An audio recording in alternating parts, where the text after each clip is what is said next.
Yes, okay. I've started the recording. I will solve two questions about, one will be about the arithmetic circuits and the second will be about a memory circuit. So let's start with the first one. Okay. You can see the questions now, right? The slideshow is open, I hope. Okay. Now the figure below shows a popular adder structure called the conditional sum adder. The first figure shows a 4-bit instance of the adder, while the figure B gives the schematics of the insides of one adder cell. You can see that we have used pass transistors for this circuit. I will show you shortly at part C why we use this kind of structure, why we use transmission, why we use only switches, pass transistors. At the part A, we have to derive the Boolean descriptions for the 4 outputs of 1-bit conditional cell. Based on the result, we will describe how the schematic of the figure A results in an addition. And we will also explain how this is different from a conventional adder with carryout. And at last, we will derive an expression for the propagation delay of the adder as a function of the number of bits n, in which this case 4. In that, we will assume that a switch has a constant resistance, Req, when active, and each switch is in identical size. And this means that we will also use only a similar capacitance for each switch. And by the switch, I mean any, for example, this is a switch. Oh, sorry.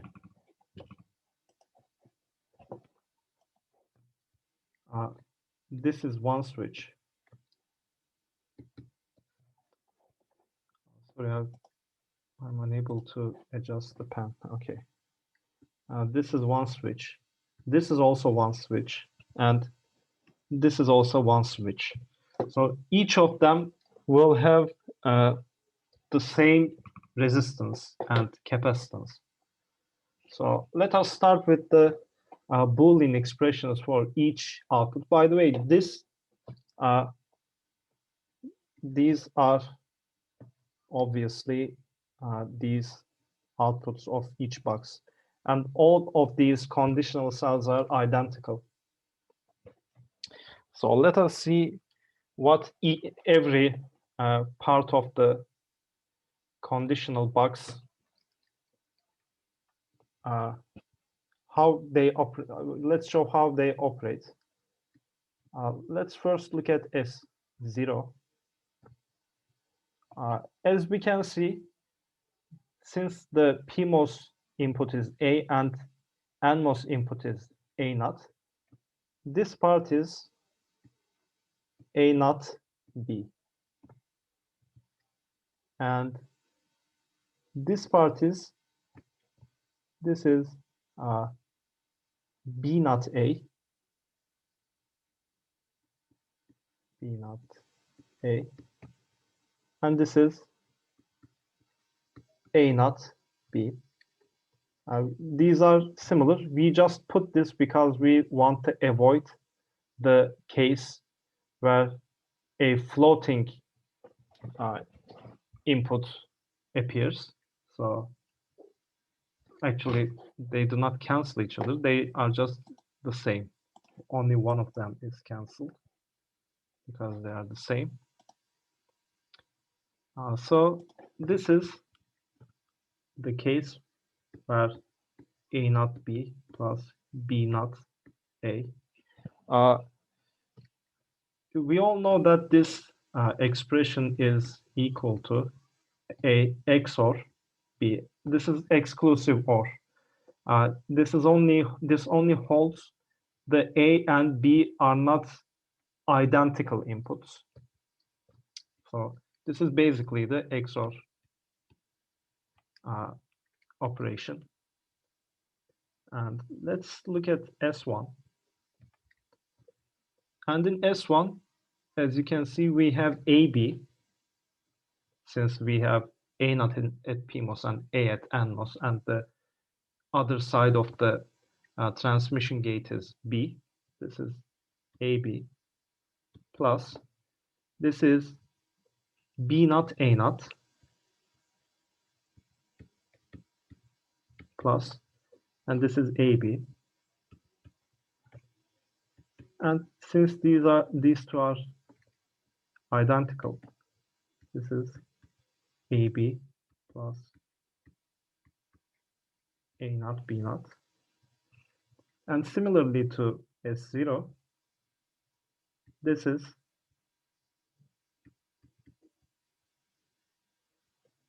the NOT version of XOR, which is XNOR,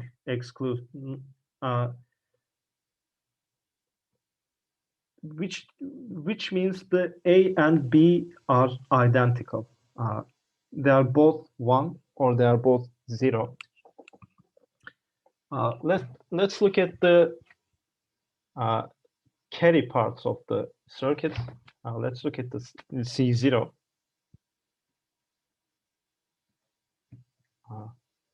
For the C0, this is, since this is NMOS, NMOS is A and PMOS is A naught, this is AB plus, if this is 0, this is 1, and this is 0, this part is 0.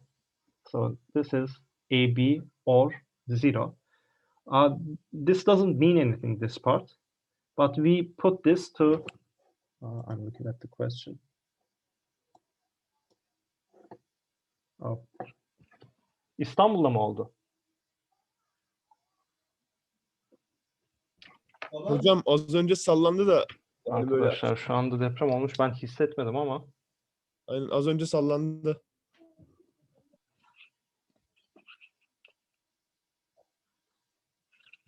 Bir saniye arkadaşlar. Bir 10 dakika ara verelim isterseniz. İstanbul'dayım da şu anda evimdeki başka bir kişi hissetmiş arkadaşlar. Bir 10 dakika ara veriyoruz.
Let's continue, everyone.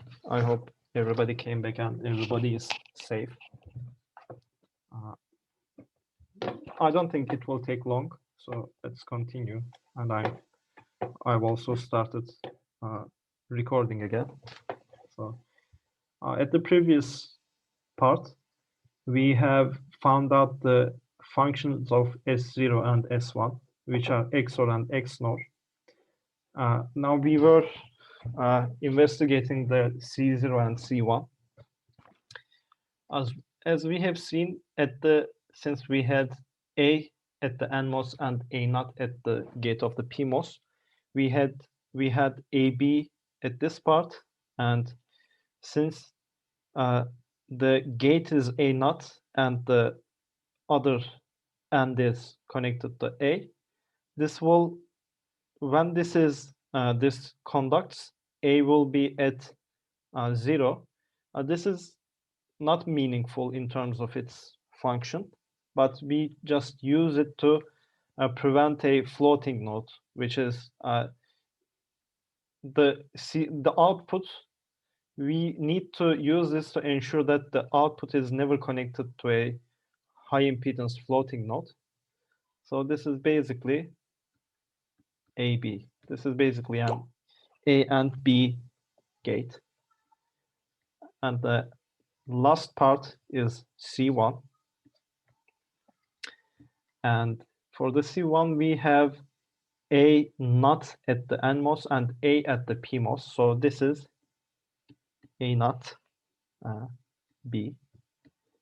And at this part, once again, we have at this part we have this sorry, A naught B, and when this is 0, this is 1. So this is A naught B plus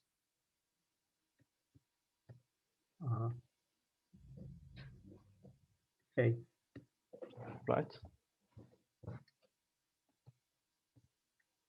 So this is A naught B plus A, which means A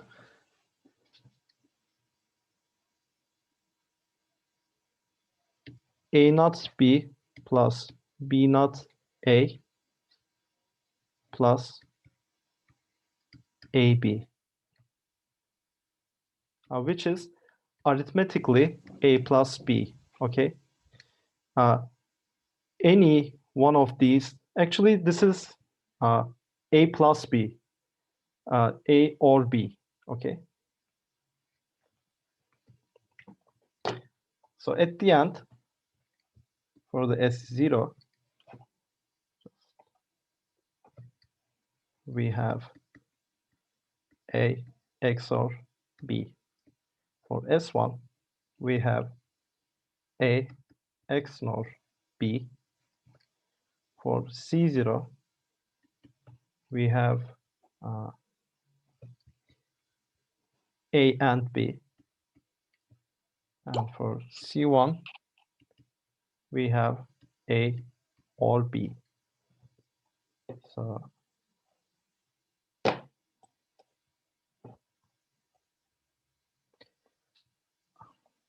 just I have wrong. Let me continue once again here.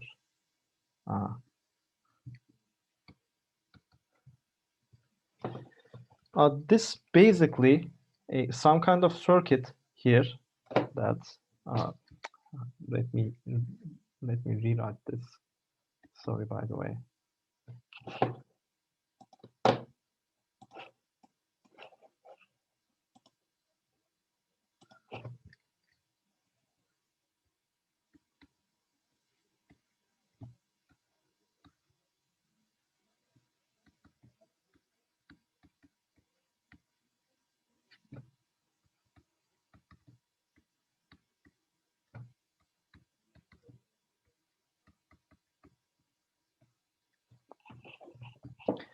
Now let's look at this. These S0 and S1, C0 and C1 are actually let me show you. These two are the summing output and C out when C in is 0, while these two are S and C out when C in is 1. Here is why. As we know, at the adder, S is A X or B. Not actually, sorry.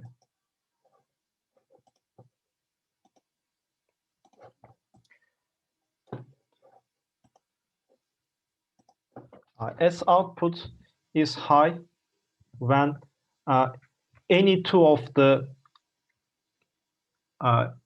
A, B, or C in is high, which is A, B, C in.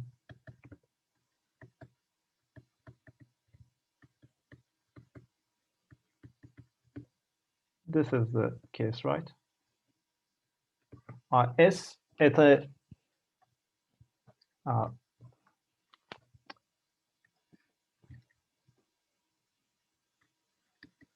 for conventional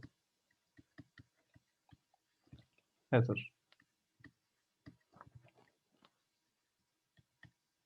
C out. Sorry.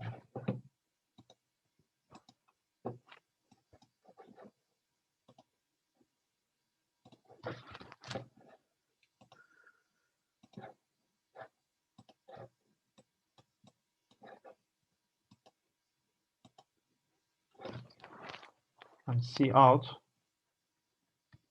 is the case where any two or three inputs are high, which means, oh, by the way, oh, sorry. The S part is simply not true. Let me rewrite those first.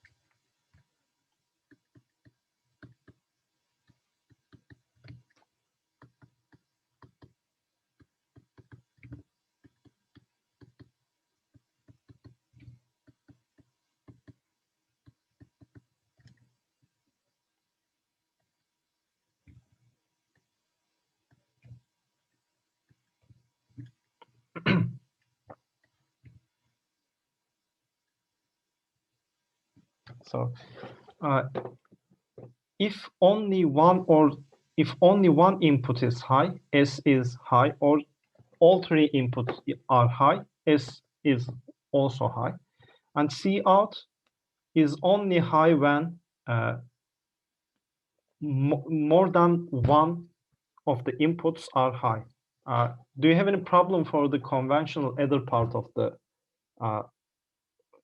do you have any problem about the input-output relationship of the conventional adder?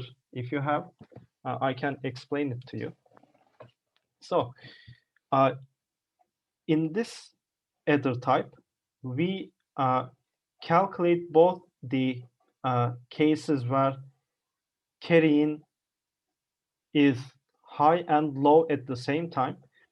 So, instead of waiting to calculate the value after taking the carry-in value, we carry both of them.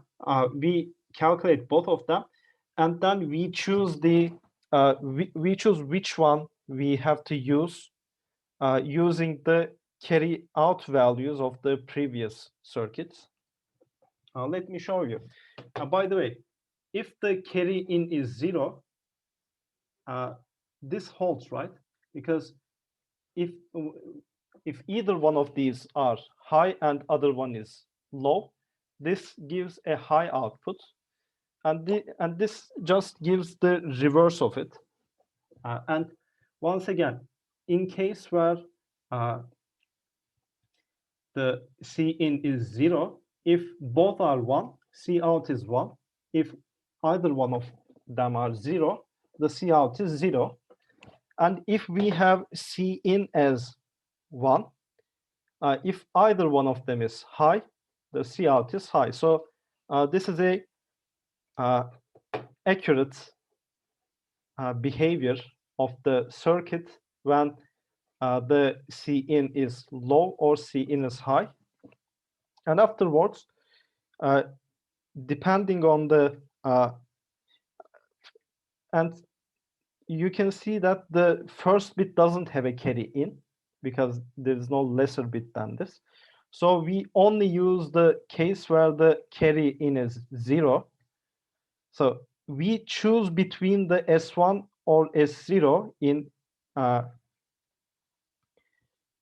to use as output and as the carry out to the other blocks. We use them to choose between which one we want to use. And at this part, we choose which one to use here. And we choose which one here by having two choices here. And we take the overall choice from the carry out of the one more previous part. We could have taken these two switches at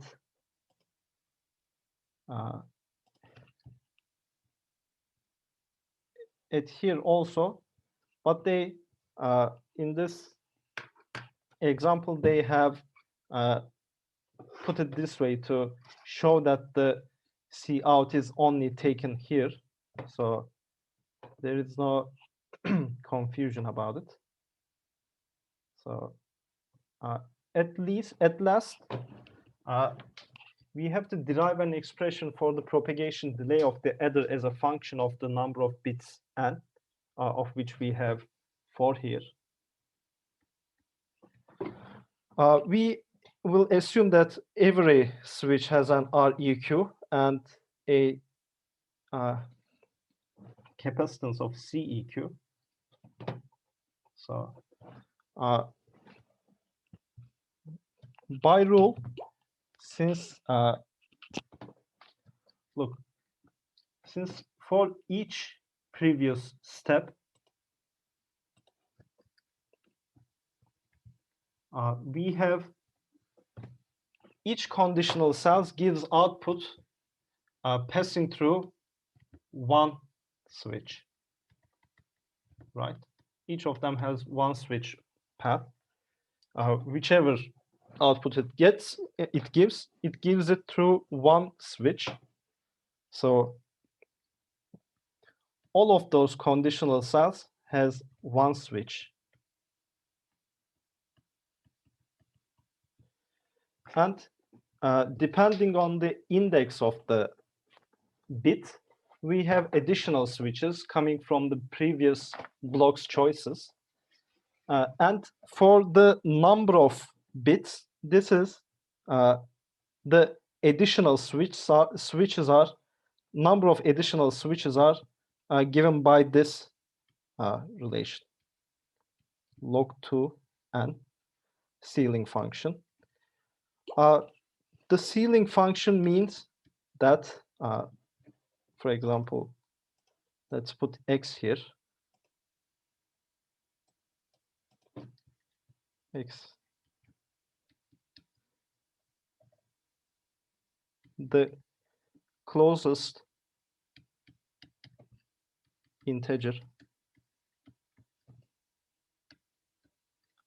greater than or equal to x. So this is 1. And this is 2, like this. So number of switches we use here is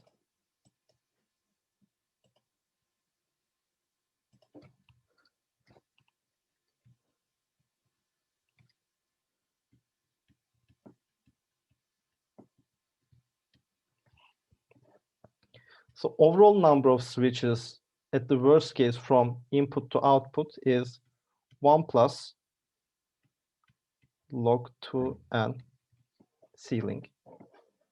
So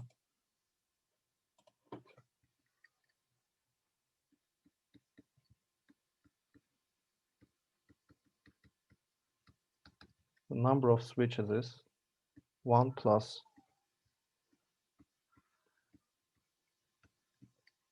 log 2n.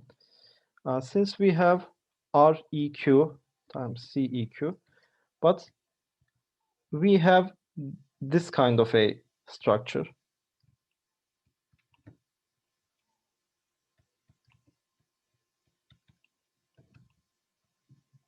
For each switch. So we have RC, R, or to better show it, we have the time constants of RC.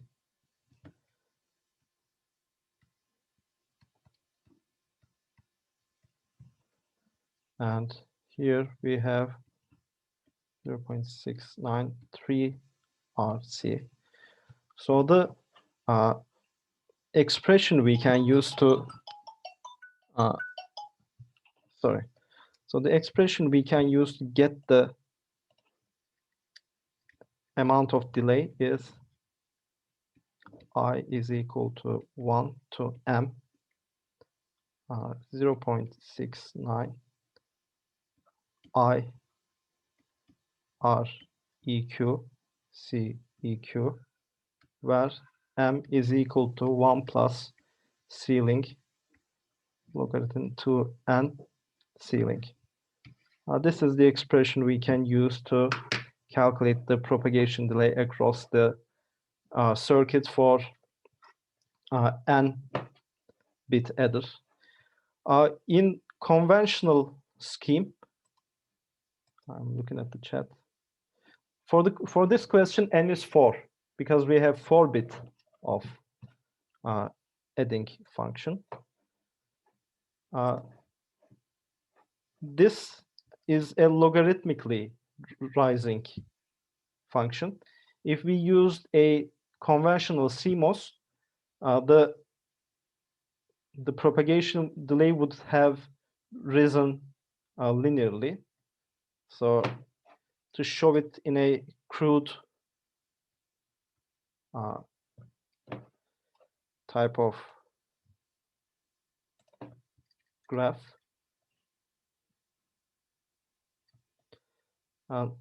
here is N, here is T propagation, and this is CMOS, while this is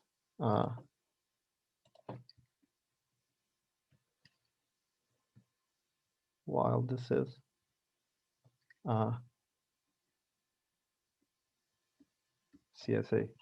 So we have a advantage of propagation time, while have a disadvantage of circuit complexity and size. I will have a short 5 minutes break. I'm sorry. I will return shortly with the second question.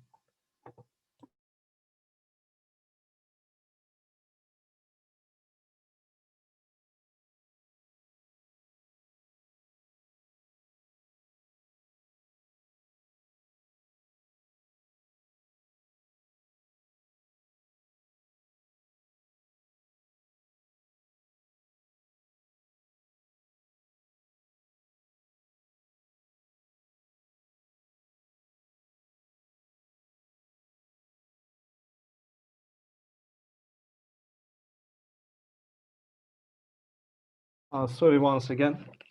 I will continue with the second question. In this question, a 2-transistor memory cell is shown in the figure. It uses 2 identical transistors, M1 and M2 with W over L 1.8 over 1.2. The separate lines are provided for the read select and write select lines, which both switch between 0 and 3 volts. In this question, we ignore all the secondary effects like body effect, channel length modulation, and short channel effect. We basically have long channel transistors. Therefore, we do not have the set kind of the velocity saturation parameter. We don't have it here. We use THN is 0.743 volts. Let me show you. The Kn value is shown. Kp is shown, and VTP is a slightly smaller value, 0.739 volts. At the part A, we need to explain the operation of the memory and draw the waveforms of write bit, read bit, write select, and read select for both read and write phases. Determine the size of the transistor M3 so that the voltage on the bit line RB never drops below 2.5 volts during a read operation. And we will determine the maximum possible current. Sorry. I will maximum possible current flowing into the cell during a read operation. Let me show you how the circuit works.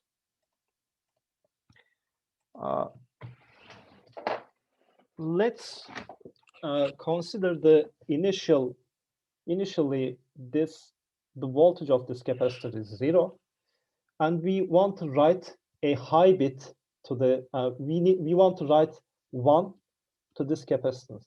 By the way, this capacitor is the main circuit element that stores the data value. So assume that in order to write into the cell, we need to have write select at high. So when the write select is high, whatever we have at the write bit part will be written into this CC. Since the write select is 3 volts, by the way, we have the arrow of the atmosphere which shows this as source and this part is drain, but I've only used it because my graphic interface only had this type of symbols.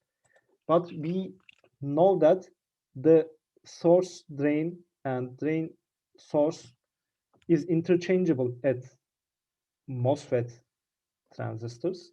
So depending on the polarity of the voltage, the drain and source will be interchanged. So in case where the write bit is 3 volts and write select is also 3 volts and this is 0 volts, basically this becomes drain and this becomes source. But as we know that in order to maintain this at the saturation or triode, we need to have VGS higher than VTH, right? At the instance the VGS falls below the VTH, this gets to the cutoff. So the CC will only be able to rise to 3 minus 0.4743 volts. So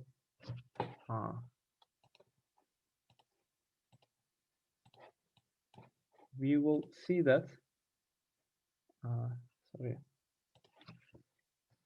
VCC will be high. At high, it will be equal to 2.257. At low, it will be 0, right? Whatever the value in write bits will be passed on to CC capacitor with a drop of VTH. Let's analyze the read bit value.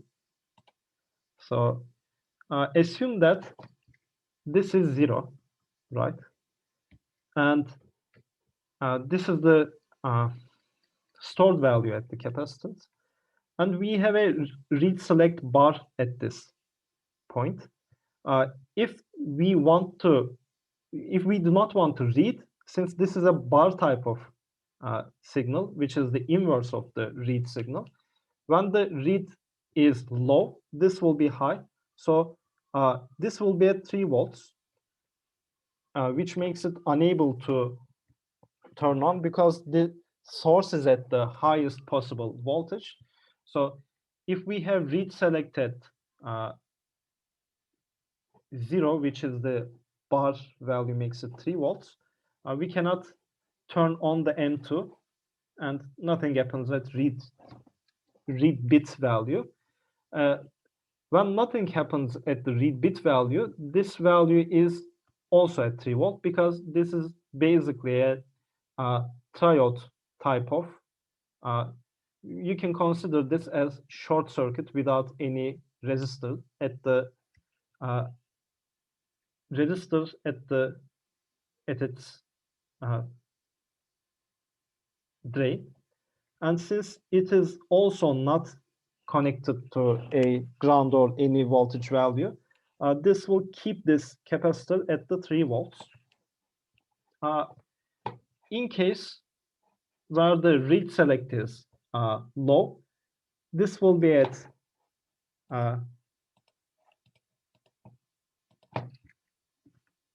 0 volt. But if CC is 0, this is also 0 volt. This is once again in cutoff, and this stays at 3 volt. But let's consider the case where this is at high. This is at high voltage. Remember, this is possibly at triode until this RB falls significantly.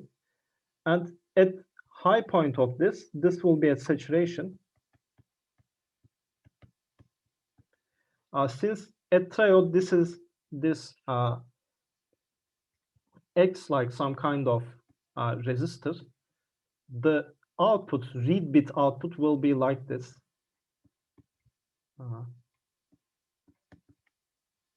VCC will be here. ID2 will be here. This would be R3. And read bit. The read bit voltage will be VDD minus ID2 times R3, right? So this will be a value less than will be less than 3 volts, depending on the size of the triode. And at the next part, we will basically see the we will basically calculate a value of RB. So the VRB will be if CC is low, this will be 3 volts. If CC is high, it will be less than 3 volts. Depending, the value will depend on the size of M3. And now let's draw the waveforms for the circuit.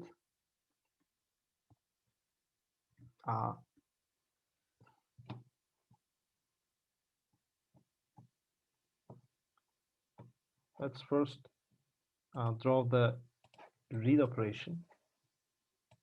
No, sorry, let's first draw the write operation.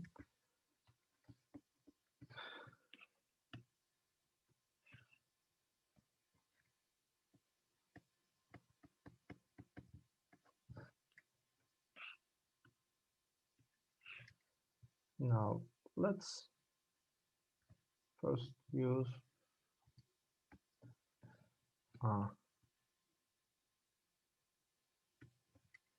write select.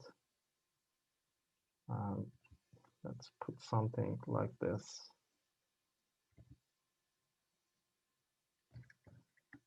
And this is write select.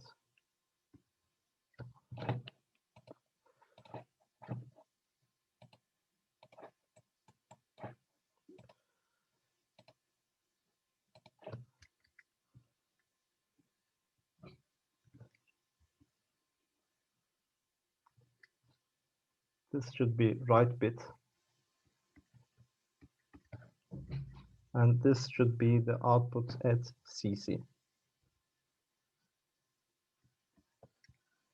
VCC. Let's use this as high voltage here, while at this point we fold this and it's around like it. And as we know that this is 3 volts here, and this is 0 volt. 0 volt, 3 volts. But here we will have 2.257, while here we have 0. Let's think that we initially have VCC at 0. The previously memorized value is 0. Now this will get here, and at the point where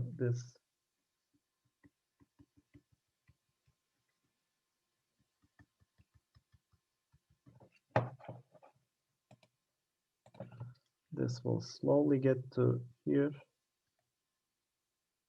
due to the capacitance, and at this point it will be kept, and at this point it will slowly go back to 0. At the read operation, oh sorry,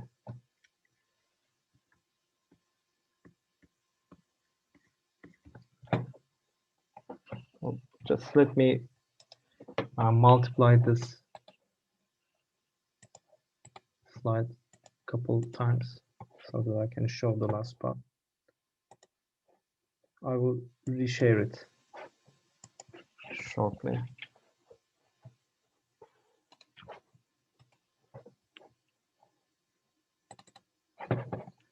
Okay, I have shared it again, right? You can see it.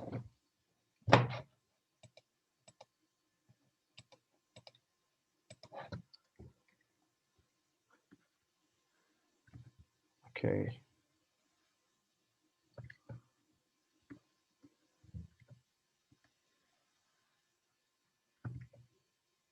Can everybody see it here?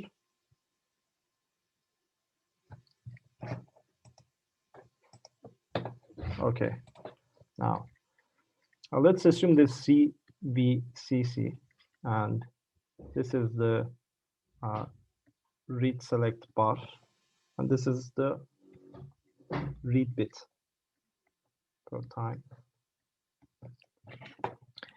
Now, let's assume that the VCC will keep at low value for a while, and then it gets high at some point, which is equal to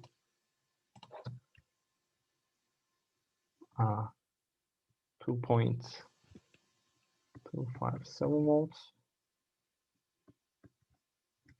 and read select will be high when inactive and low when it will be active. Sorry, this will be read bar, not bar, sorry, read bit only. Read select will be high, low, high, and low. Now, let me show here. And you can see that this changes only when the read is deselected, not the selected part. Now, here, we will have 3 volts.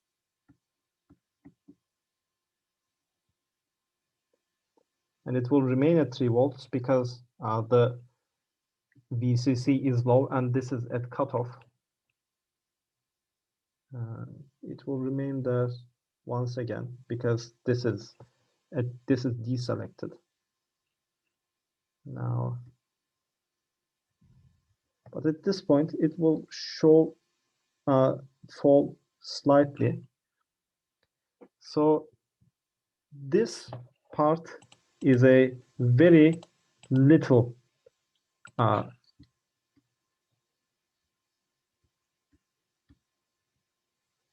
since this is a small difference, we do not give the output of this memory cell to the we do not give the output of the memory cells directly to the digital.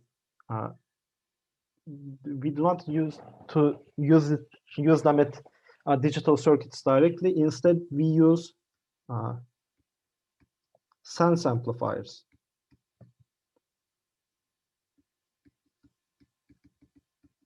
we use amplifiers to sense the deviation from VDD. And look, like it will be like 0.5 volts. We give this to 3 volt and RB. If this difference is at 0.5 volts, this will give output between 0 to 3 volts. We use, and the sense amplifiers you might see at some books or whatever will be these. They are, most of the time, they are like something like comparators. So let's look at the B and C parts. We have to determine the size W over L of the transistor M3 so that the voltage on the bit line never drops below 2.5 during a read operation. Okay. Now, sorry.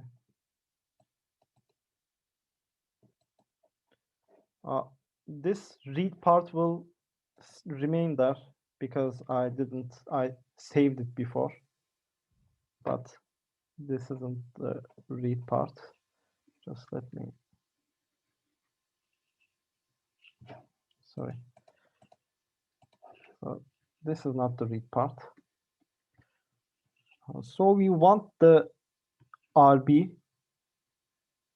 to remain at 2.5 volts at worst case.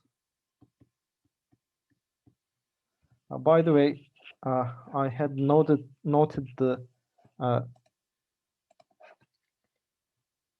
mu and COX is equal to 19.6 volt square, and mu PCOX is equal to let me see, 5.4 microamp over volt square. VTN is equal to 0.743, and VTP is equal to minus 0.3.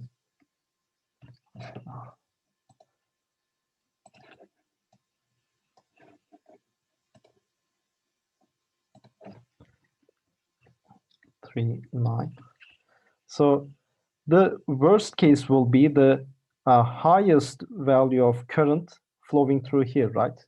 Because the highest possible current flowing through here will generate the greatest voltage drop across the M3, where it is treated as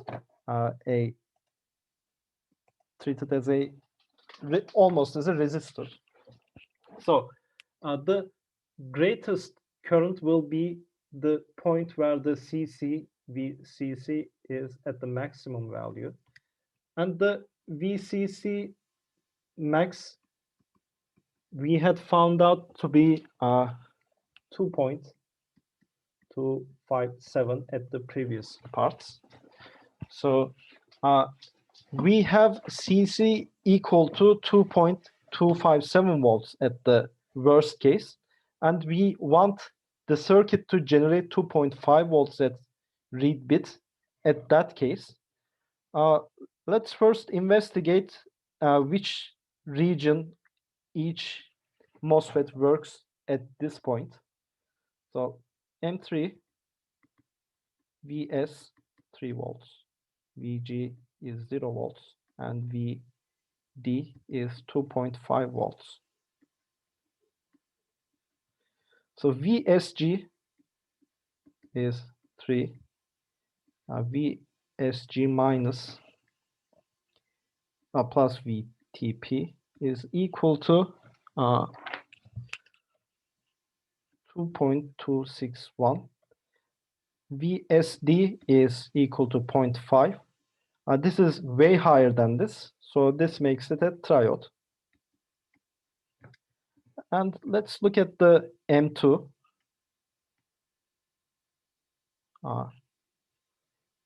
M2 VS is 0 at the read select is active.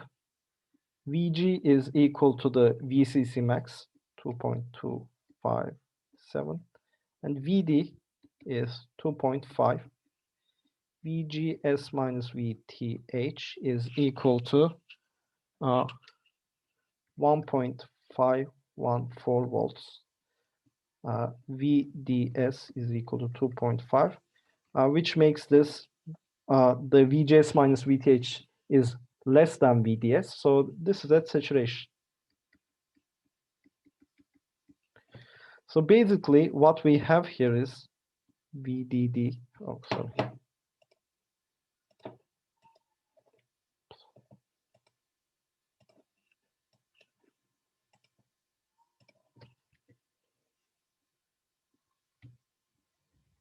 This is like something like this. You can get the REQ, but I will, since we have a calculation possibility at our hand, I will just use the triode equation. Let me first find out the ID2 here, right? ID2 is equal to 1 over 2 mu n COX W over L, and the W over L 1, 2 is equal to 1.8 over 1.2, which is basically 3 over 2. This will be VGS minus VTH square, which is this value. Since everything is given at some part of this, I will not bother with calculating it. So this will be equal to 6.413 microamps. Since the triode equation, ID3 is equal to mu P COX W over L VGS minus VTP plus VTP here, since the sign is negative, minus VDS over 2 times VDS. So since the ID3 will be equal to ID2, 6.413 will be equal to this. So therefore, since we know all these values and VDS is 0.5, so therefore the W over L value will be 1.181. So this will be the W over L value for N3 to keep RB at 2.5 volts at the worst case. And the part C wanted us to determine the maximum possible flow current flowing into the cell during a read operation. And actually, in order to cause this worst case, we already had to use the highest current possible across the circuit. We do not have currents flowing through here at these points or here, because this is actually the current which flows through. We have this voltage, this current flowing through at maximum during the read operation, and this is the actually solution for part C. Okay, do you have any questions?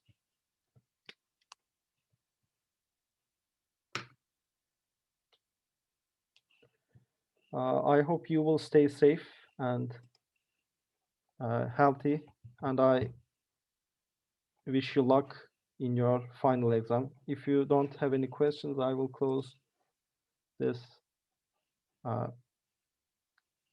session shortly.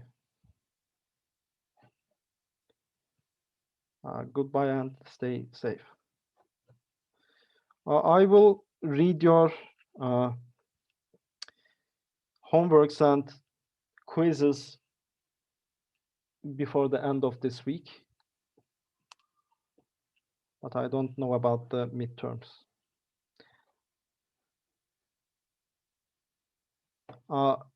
Professor Karular would know this, but I don't think so.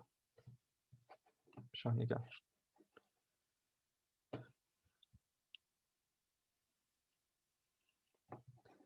You're welcome.